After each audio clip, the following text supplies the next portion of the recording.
Pour ce qui est des différents contrats du secteur, l'honorable Nsingi Pouloulou a affirmé que quelques contrats sont bloqués de manière délibérée pour des intérêts personnels du ministre au détriment du secteur, notamment le cas de Liquid Telecom, de Benia et beaucoup d'autres.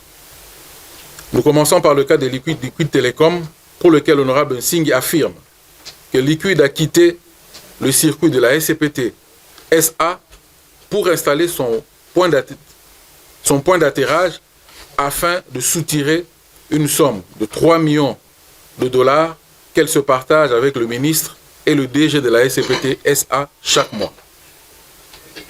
J'aimerais rassurer les honorables députés que la société Liquid Telecom, contrairement à ce que l'honorable affirme, est toujours connectée directement au shelter de la SCPT situé à 4 km de la station d'atterrage à Mwanda territoire. Liquid Telecom paye des prestations et des capacités à la SCPT pour cette connexion.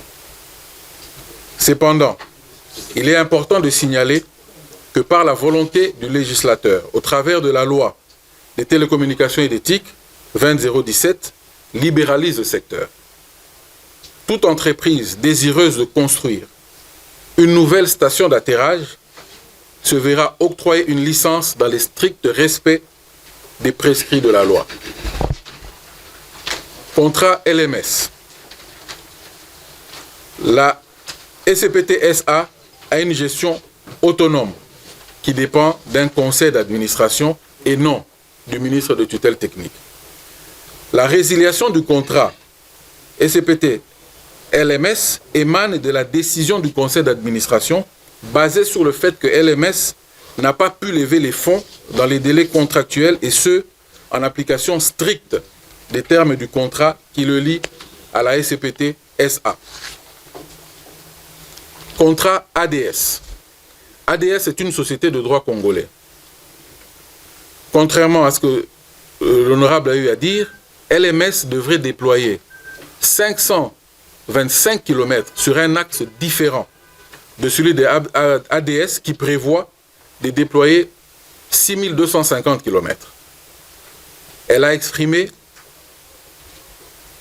tout d'abord, comme d'autres sociétés désireuses d'investir en RDC dans le domaine des infrastructures, la volonté d'investir dans le déploiement d'une infrastructure à fibre optique dans l'Est du pays et ce conformément à la loi et la réglementation en vigueur.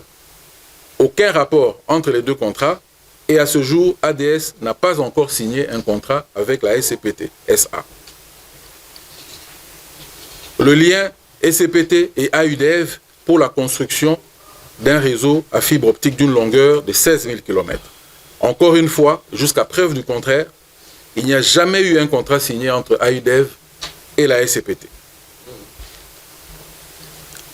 Câble transfrontalier Tanzanie-RDC.